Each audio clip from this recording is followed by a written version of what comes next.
కీర్తనలు 4వ అధ్యాయము. నా నీతికి ఆధారముగు దేవా, నేను మొరపెట్టినప్పుడు నాకుత్తరమిమ్ము. ఇరుకులో నాకు విశాలత కలుగజేసిన వాడవు నీవే. నన్ను కరుణించి నా ప్రార్థనను అంగీకరించుము. నరులారా, ఎంతకాలము నా గౌరవమును అవమానముగా మార్చెదరు?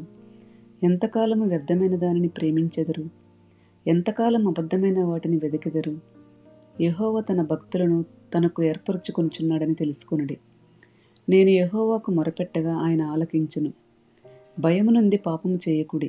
మీరు పడకల మీద నుండగా మీ హృదయములలో ధ్యానము చేసుకుని ఊరకుండుడి.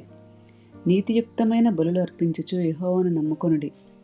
మాకు మేలు చూపువాడెవడని పలుకువారు అనేకులు. యెహోవా, నీ సన్నిధి కాంతి మా మీద ప్రకాశింపజేయుము.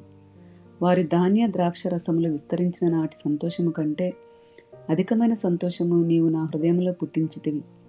యెహోవా, నెమ్మదితో పండుకొని నిద్రపోదును.